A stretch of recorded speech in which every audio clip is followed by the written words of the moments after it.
Be it known to all and sundry that Ralph Parker is hereby appointed a member of the Little Orphan Annie Secret Circle and is entitled to all the honors and benefits occurring thereto. Signed, Little Orphan Annie. Countersigned, Pierre Andre, in ink. Honors and benefits already at the age of 9.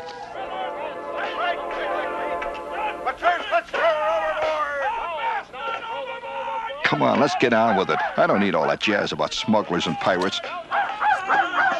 Listen tomorrow night for the concluding adventure of the Black Pirate Ship. Now it's time for Annie's secret message for you members of the Secret Circle. Remember, kids, only members of Annie's Secret Circle can decode Annie's secret message. Remember, Annie is depending on you. Set your pins to B2.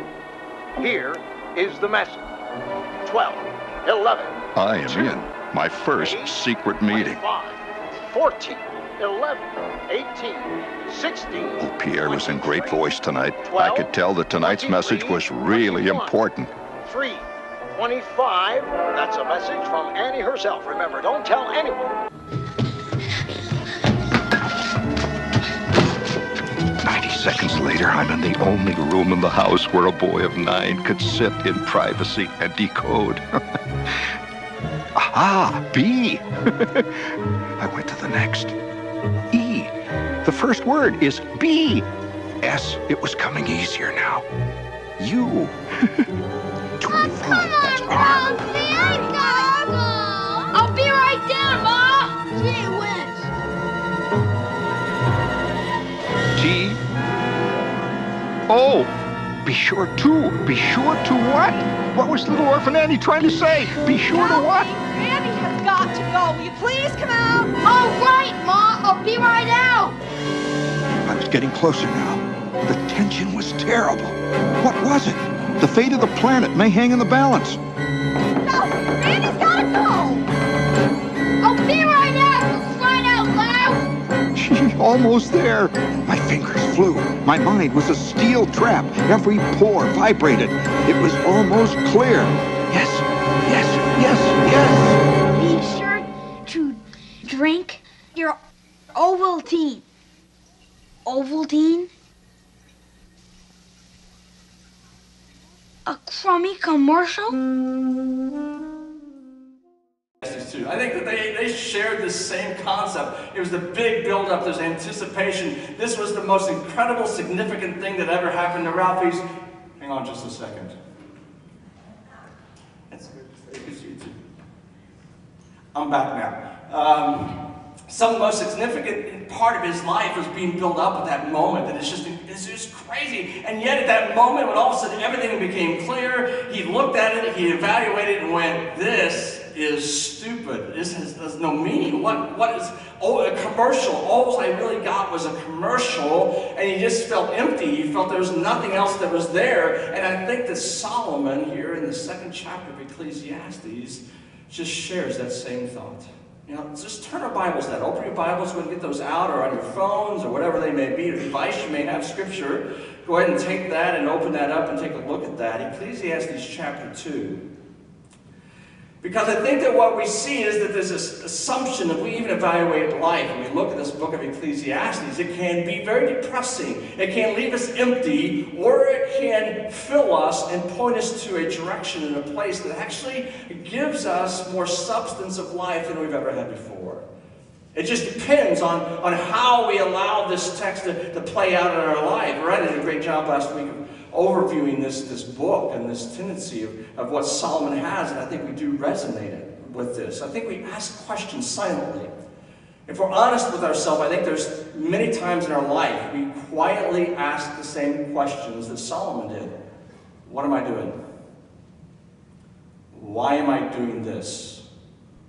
Why are we doing the things we do as a family? Why am I pursuing the things I want? Why do I work so hard to get status in order to get more finances? Why do both of us work? Why do we pursue the things in life? Now, we don't say those questions out loud. We don't risk that. It's too dangerous to ask those out loud because it rocks the boat. Have that conversation with your spouse, like, okay, like, why are we wanting a bigger house again? Well, you know immediately, or whichever way that is. Or why do we doing? All of a sudden, you can realize real quick if you start talking with friends, like, why do we do what we do in life? Why do we pursue these things? What tells us this is how we are supposed to live? And we just kind of all fall in line and do the same thing. This book of Ecclesiastes gives us the bravery, the courage to say, let's deal with some real serious issues of my own life and why I live the way I live and how I live it. And do I come up with the same answers as Solomon does here in Ecclesiastes? Before we move any farther, and before we read this text, I need to explain something that's vital to understand this book. And it's a phrase he uses throughout it. It's called the phrase when he says, under the sun. If you've been reading that, I encourage you to be reading through the book of Ecclesiastes and chapter by chapter and just studying on your own and grasping what Solomon is trying to say and allow the Spirit to work in you. But in this text, he says this phrase over and over again, under the sun, you'll see that. And it actually reveals a worldview, is what he's trying to say. That basically, he said, if you take this worldview of something under the sun, it means it's topped, it's small, it's condensed. It actually has this meaning of saying, if you take God out of life, that's what life is under the sun. And as I evaluate under the sun, life under the sun, this is what I see when God is void, when God's not involved, when God is not an integral component of man's existence, purpose, and goals in life. Then I evaluate life to look like these things.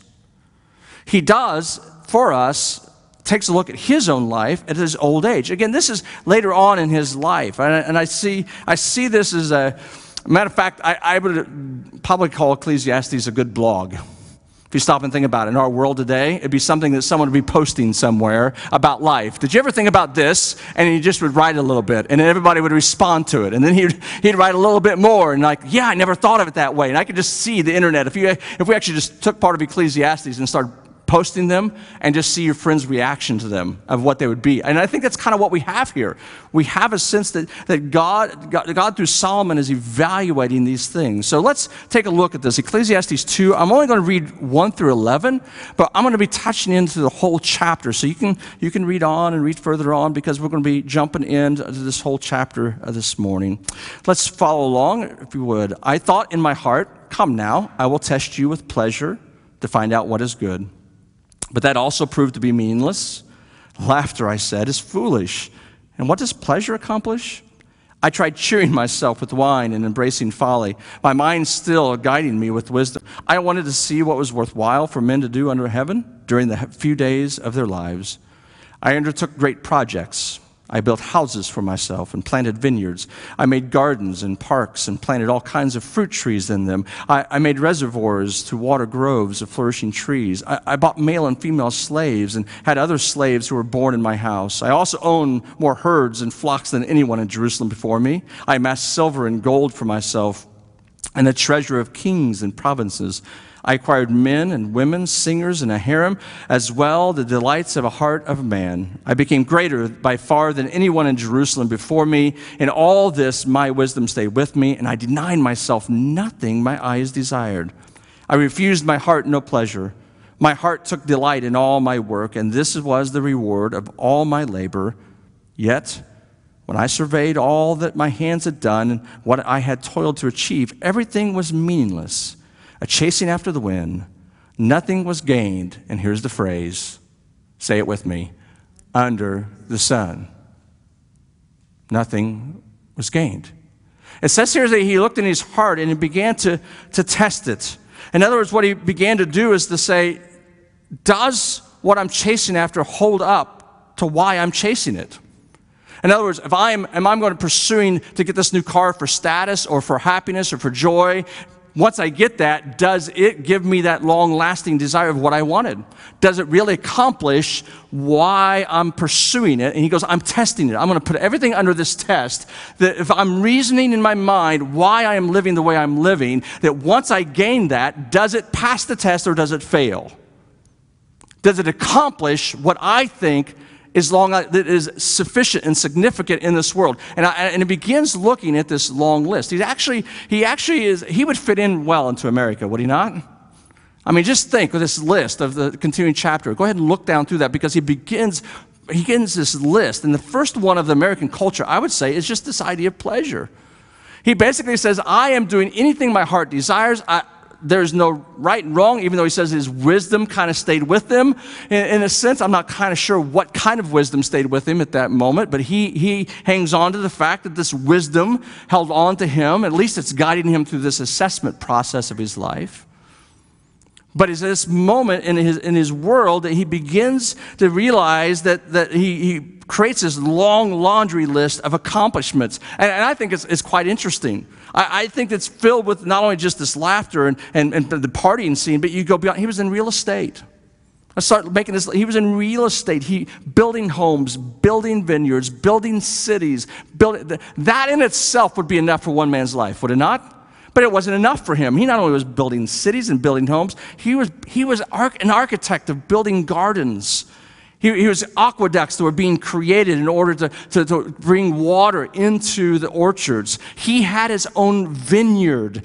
I wondered what his label looked like. I don't know what that looked like, but Solomon's, I don't know what it had been called, but I'm sure they had their wines that they created for the palace and for the people, and he was engaged in that, and that was his desire that we'd have the best wine and have the best vineyards that possible, and he pursued that to have that. He was a boss. He was a king, actually.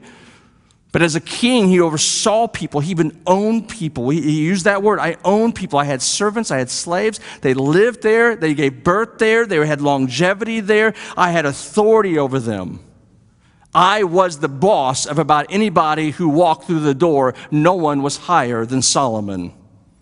Who would not want that status? Who would not want to be there? But not only that, but he was in the farming, actually in the ranching. If you notice there in the text, he says that he had more cows and more sheep than anyone else. And all of a sudden, I've never thought of Solomon in a cowboy hat before, but for some reason, this text makes me think. I wonder when he went out to the farm and he put on his cowboy stuff, and I wonder if he observed those types of things or not, and oversaw this ranch, this large ranch of both sheep and both cattle that he had before him. But he was also in the financing. He was one that not only could get his hands dirty amongst the cattle, but he would also be heads of state. People around the world came to visit Solomon, Bathsheba, because of his wisdom and for his knowledge and for his wealth and for his power. He was an incredible, impressive man, is what we're talking about here. And he was a man who was a banker in finance. And not only did he finance a nation, but he also probably loaned to other nations. He helped them build their cities. And he was an investor of all types. But not only that, if you read in here, but he was in the entertainment business. I think Solomon might have been the first American Idol host. I don't know about that. But if you look down there and start looking at the list, do you see it? Men, women, singers, entertainers, actors. He was involved in the entertainment business. He was spending money and having them be professional and to do what they could do. That all of this was what our society, right now, if we asked our kids what they would want to be in the world, it would fall somewhere in here, would it not? Would not any of us go, hey, would you like to do this? We'd go, yep, sign me up. I'd be happy to have that. My life would be ... You can fill it in. And we all could do it, right? How long does it take you to think, just one moment, if I say you could win the lottery of just a 5 million, and automatically your life would go, oh, it's different. Wow, just think what I could do. Begin the process. But you see, even in that pursuit, when he began to evaluate this, at the end of verse 11, he goes, what do I have? Solomon said that he's chasing after the wind. Solomon says it's something that we want to grab a hold of, but you really never grab a hold of it. It doesn't satisfy. It doesn't long in. And even in this world of our world, we realize that when we chase pleasure, I mean, you got to elevate pleasure. I mean, you got to go from jumping off of a couch as a child to bungee jumping, to jumping off mountains, to jumping. You understand? It escalates. That's not by accident. It's by our own nature. If we drink a little bit to get a buzz, that was great, but the next time I drink the same two and it doesn't give me a buzz, so I drink another one in order to give me a bigger buzz. Why? Because I'm pushing that need for pleasure, and I'm pushing and driving, and before long, I am chasing after something I can never get. And Satan smiles, and we fall in line with humanity that has come before us and that will come behind us unless we really stop and think and process and allow ourselves to begin thinking more than under the sun. But he doesn't stop there. He talks about wisdom. That's after verse 11. You can go ahead and read that as I'm even talking if you want to. Because at this moment, he thinks about this wisdom. Wisdom was, important to Solomon. He, matter of fact, that earlier in his life when God approached him about, hey, Solomon, you can have anything. We would have made the list of those things what he would ask for, but he didn't. What he asked for was wisdom. He wanted to know how to navigate as a king. He wanted to know how to navigate this life. He wanted to know how to look at this life and make something of it.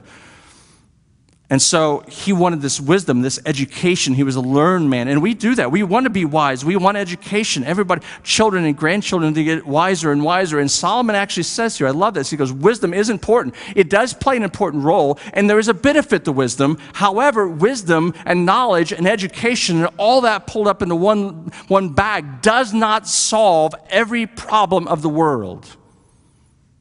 Our experience and our wisdom does not create solutions for everything. It comes up empty. As a matter of fact, he concludes in this section that you can gain all the wisdom you want, or you can be a fool all you want, and both of you end up at the same place. Because really what's bugging Solomon at this point at his older age is he's done all these things and he still doesn't know how to escape death. It's still right in front of him. It's still haunting him. It still hangs over him in darkness, and he still wonders, how do I deal with this one thing? I can be a king. I can rule this. I can grow that. I can architect that, but I can't. I don't know where to go. I don't know how to deal with this death that's in front of me. And it hangs over Solomon because he's looking at the world. He goes, those who have very little, those who have a lot, those who live in America or those who live in Ethiopia. It doesn't matter where we live. We all have to confront this death. And Solomon knew that this heaviness was there. How did he work through it? How did he find it? And in himself, that he found that there was no cure for death under the sun. But someplace else, work. How many of you work in here? How many jobs? All of us work. Everybody works, whether you're employed or you work at home, and you just work, right? How many of you work too much? Come on. All right? Don't be judges on each other. Yeah, work too much. How many of you work too little? Isn't that interesting? Tom's over here going, I do, yeah. Yeah, not many of us go, we work too little. We are consumed by this work. We have a work ethic. We want to work hard. We want to make our life have purpose. And so somewhere, even in our American culture, we went from one working household to two working households because of this drive. We want a little bit more. We want better for our family. And I get it. Beth worked as well. So I want to clarify here real quick. As I say things, it's not there's like, oh, these are all wrong. I'm just saying that we have changed our thinking and have created a different life for ourselves for a purpose that we have to be aware of. That's all I'm saying. I think there's great value in people that are working, and husbands and wives and their giftedness and using them the better and to advance. There's nothing wrong with that as long as we realize we're thinking not just under the sun. That's where that kind of changes. And this works. So Solomon gets done with all this, and he comes back to the same place. Meaningless, meaningless, meaningless, meaningless. And it leaves me and all of us going, okay, so why am I doing what am I doing? Is this really all? Well, it makes me stop because it makes me realize, wait a minute. Wait a minute, Solomon. Wait a minute, Tim, and my processing through life. Really? Is this really what it's all about? Was this really what was intended? Is this really what God intended when he gave us these things? Pleasure? When he gave us wisdom? When he gave us work? Was it all for naught? Was it just meaningless? And God goes, let me just play with them and give them something to do so they can just meander in their own life. No, I don't think so. Because it takes me back to Genesis. It takes me back to the original to look at these things. And it takes me back to just to read casually. If you want to read casually through Genesis 1 and 2, it's creation. And all throughout creation, when God works to create. 6 days he works to create. And at the end of his work day, what does he say? What is that? It's good. Let's say it together. It's what? It's good. The stars, the heaven, the sky, and he says it's the plants, the water, the fish of the sea, the animals that creep along, and he said it was the birds of the sky. I like the birds. I'm a bird fan. I like the birds. Man, they're beautiful. And they're good. And then he created man. And he looked at man, he goes, man, you're very good. Now, there's two things to understand. When God says it's good, and man created in his own image, it's very good. There's two things to understand about that statement. One is that God is receiving pleasure by his own work. When God looks at creation, when he looks at all that we have, when he looked at it and when he created it, when he worked at it, he said, this is good work. This is beautiful. This is incredible. I love what I'm seeing. I love what has been created. I love all of this. This is good. And when he created man, separate from everything else, in his own image, with his own soul, with his own separate entity, that God looked at him and said, this is really, really good. And God was taking all that into pleasure. Because this is great pleasure that I'm having. And what I'm creating is good as well. And he created us in order that we would have pleasure as well. That we would work the world. That we were even designed. Our design declares God enjoys pleasure. Why do you see color? Do you need to see color? Can we survive without color? Sure. If we were all colorblind, we wouldn't know, would we? But God goes, let me give you a nice gift. Let me create you with eyes that see the brilliance of color.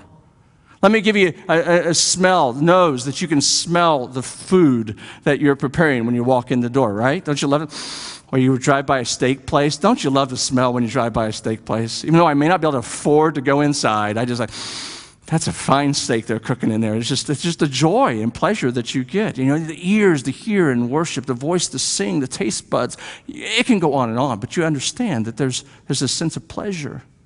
And pleasure, there's a sense of it is good. God wants us to enjoy that pleasure of life. And he even designed us. In our design, he made us sexual beings. It's a part of his design of our body and of our life. And as sexual beings, he goes, I made you sexual in order that you may go forth and multiply. Biblical first reason for sexuality. It was to go forth and multiply. However, there's a bonus to that of the pleasure. He didn't have to do that, but he gave that. Unfortunately, what we do is normal. We flip those things. And we get consumed with the non-purpose, but the blessing of it all. And I think that what we understand is that God goes, man, this is some good stuff. And what Solomon is trying to do is he's revealing the sham that Satan wants us to buy. He's revealing the lie of life that Satan and sin does, because that's what happened. If it was all good here, how did it not be good when Solomon's sitting there? It's because sin entered in, and that's all we know. That's all Solomon knew.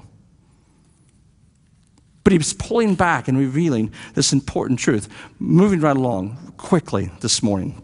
So much stuff, so much good stuff. Because this is what we want to look at here. So what do I deal with life? How do I deal with this concept of pleasure? What do I deal with this concept of work? How do I deal with that? Real quick, I just want to look at Jesus' teaching. We're going to look at some New Testament text. Matthew 6:3 is one of them. Because what we see is that Jesus teaches about these things. He teaches about our pursuit in life. He teaches us in the New Testament about things that really should be vital and important. First thing is this. We need to realize that, do I pursue all the things of this earth, or do I pursue one thing? Common text, Matthew 6:3, Jesus says this, but seek first the kingdom and his righteousness, and all these things will be given to you as well. It sets in the context of worry and consumed and pursuit of things. I need to have my things. And Jesus is going, listen, breathe. Take a breath and realize you really need to focus your attention and effort of living towards the one thing, towards the priority of righteousness and his kingdom.